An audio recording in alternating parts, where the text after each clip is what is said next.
दोस्तों, आप एक सीएसपी संचालक है, एईपीएस का काम करते हैं, तो आपको एक बात भली भांति पता होगा कि बैंक ऑफ बड़ौदा अपना एईपीएस को डिसेबल कर दिया है।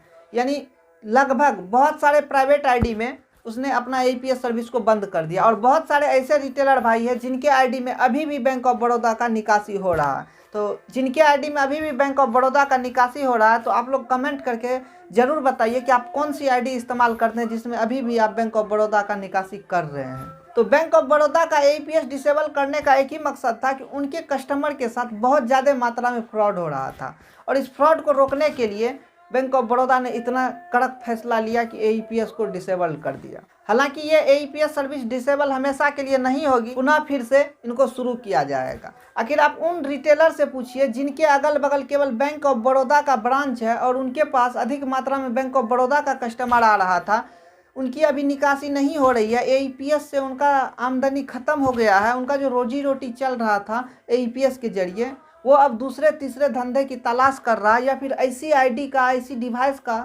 वो तलाश कर रहे हैं जिनसे बैंक ऑफ बड़ौदा का निकासी हो सके। तो इस बीच एंट्री होती है पे नियर बाय और स्पाइस मनी की। तो अब ये पे नियर बाय और स्पाइस मनी की क्या मिस्ट्री है, तो मैं आपको इस वीडियो में कंप्लीट जानकारी देने वाला हूँ। तो चलिए वीडियो को स्टार्ट करते हैं। दोस्तों, आज करीब 11 बजे के आसपास मुझे एक कॉल आया कि सर आप एईपीएस का काम करते हैं। तो मैंने बोला जी हाँ, एईपीएस का काम करते हैं। तो आपके पास बैंक ऑफ बड़ौदा का निकासी होता है? अगर निकासी नहीं होता है तो मैं आपको एक स्पेशल डिवाइस देने वाला हूं जिनसे आपकी बैंक ऑफ बड़ौदा का निकासी होगा। तो मैंने कहा हाँ बताइए, ऐसा कौन सा डिवाइस है, मैं भी लूँगा। चूँकि हमारे कुछ रिटेलर हैं, मैंने उनको कुछ इस तरह से बताया। तो वो बता रहे हैं। तो मैंने उनसे पूछा कि आप पहले हो कौन। तो उसने कहा कि जिस तरह से पे नियर बाय स्पाइस मनी ने एक्सिस बैंक के साथ मिलकर कासा सर्विस को ओपन किया पार्टनरशिप करके, उसी तरह स्पेशल एक्सिस बैंक की तरफ से आपको ये डिवाइस दिया जाएगा। मैं पे नियर बाय और स्पाइस मनी के डिपार्टमेंट को देखता हूँ कि वैसे रिटेलर जो कि हमारा 50 लाख से ऊपर पे नियर बाय में और करीब कहा जाए तो बहुत सारे रिटेलर स्पाइस मनी में भी है, तो वैसे रिटेलर जो कि अपना बैंक ऑफ बड़ौदा का निकासी नहीं कर पा रहे हैं या फिर ऐसे पिन कोड पे जहाँ पे उनकी आईडी ब्लॉक हो गई है, तो वो भी कैसे निकासी करेंगे। मैं अपने बिजनेस को बढ़ाने के लिए ऐसा कर रहा हूँ। इनको जिनको परेशानी आ रही है सभी का समस्या का समाधान जरूर होगा। तो मैंने बोला सर इसके लिए क्या करना होगा। तो उसने कहा कि आपको एक डिवाइस मिलेगी जो कि मंत्रा का। उनके बाद उसने पूछा आप कितने का ट्रांजैक्शन कर लेते। तो मैंने अप्रॉक्स उनको बता दिया कि मैं इतने का। तो वो बोले कि सर आप अच्छी खासी ट्रांजैक्शन कर लेते हो, आपको काफ़ी हद तक डिस्काउंट पे भी मिल जाएगा। उनके बाद आप अगर डिस्ट्रीब्यूटर हैं और आपको कुछ डिस्काउंट पे मिलेगा, या फिर कुछ ऐसे रिटेलर जो कि डिस्ट्रीब्यूटर बनना चाहते हैं, तो वो अगर हमारी 5 डिवाइसेज परचेज कर लेती है तो उनके रिटेलर आईडी को मैं डिस्ट्रीब्यूटर आईडी में कन्वर्ट कर दूंगा और उनको डिवाइस भी मिल जाएगा। तो आईडी जब रिटेलर से डिस्ट्रीब्यूटर में जाएगा तो उनका कोई भी पैसा नहीं लगेगा। तो मैंने बोला बड़ा अच्छा स्कीम है। तो उसने कहा कि सर आप अगर रिटेलर आईडी के लिए इस्तेमाल करना चाहते हैं तो आपको एक डिवाइस परचेज करना पड़ेगा जो कि मंत्रा का, वो स्पेशल आपको डिस्काउंट के तौर पे 1500 रुपये में मिल जाएगा।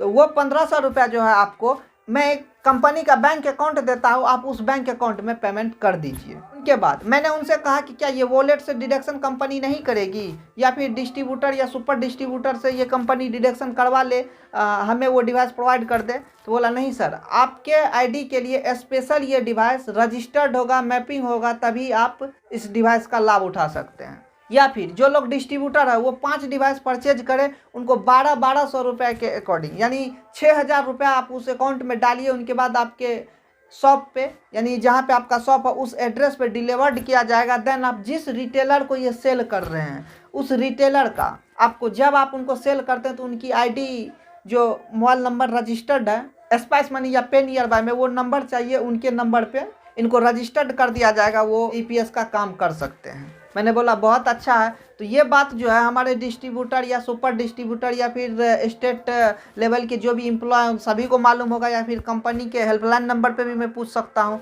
जब मैंने उनको इतना चीज़ पूछा तो उसने कहा हाँ सर ये सब चीज़ मालूम है, अगर आप अभी लेते हैं तो और आपको डिस्काउंट मिल जाएगा, मैं आपको भेज दे रहा हूँ। तो मैंने बोला पहले मैं वेरिफिकेशन कर लेता हूँ।